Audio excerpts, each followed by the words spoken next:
As always, a team must pay for the sins of others.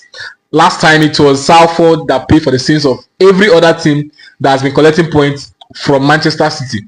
And after that game, they drew against Brentford. And right now, IPSWICH has paid for the sins of Brentford, collecting 6-0. 6-0, a typical Manchester City scoreline.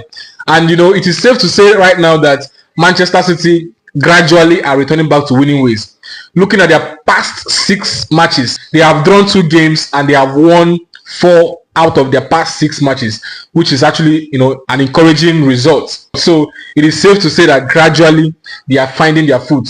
Though I think the teams they have met in the past 6 matches are teams they can easily win. They can easily win even in a poor form. They can win them with their eyes closed. On a normal day, City should grab a win against all these teams without blinking an eye.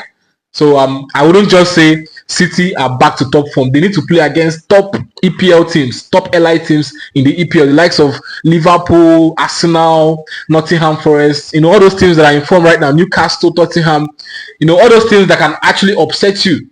So City needs to play against them and then get to be sure that they are back to top form. Right now, we can't just conclude that they are back to top form, but this is an encouraging result.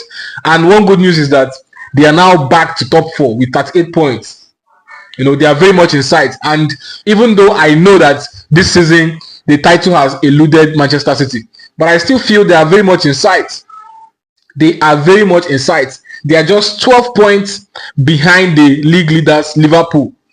And it's going to take Liverpool to lose 4 straight games, which is possible. Maybe not at a stretch, but it's possible for Liverpool to lose 4 games before the end of the season. And it's going to take Manchester City to keep winning till the end of the season to stand a chance to win this title, if at all they stand any chance.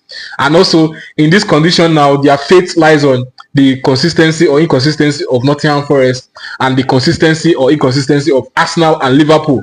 So the condition is very tight. Whenever you find yourself in this kind of condition where you have to depend on other teams for you to get to a certain spot, it's very much unlikely to happen because this is football, it's not magic. And another good news is that FODEN gradually is returning back to form. In the last 2 games, he has gotten on the score sheet.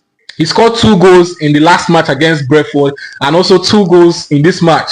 So it is good that FODEN is gradually returning back to form because Guardiola needs all these players. Against Leicester City and West Ham, it was Salvinho that picked form, and it impacted Manchester City and they won those 2 matches. If all the players in Manchester City can return back to their form, I'm very sure Manchester City will start flying high once again.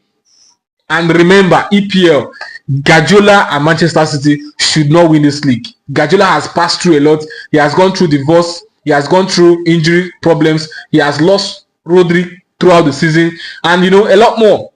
So Manchester City winning this league this season is going to go down as the highest embarrassment in the EPL history, in football history, in Europe at large. But then I know it's very much impossible for such thing to happen. Manchester City should just forget about this league this season. But 12 points behind the league leaders is a small gap. Barcelona were able to bottle 9 points lead. So what is 12 points? Anyways, I still believe that with the form I see Liverpool running with, they cannot bottle that league. And there's also a certain Arsenal, behind them. Arsenal and Liverpool should not bottle this league. If Manchester City should come back and win this league, I will stop watching EPL. Seriously.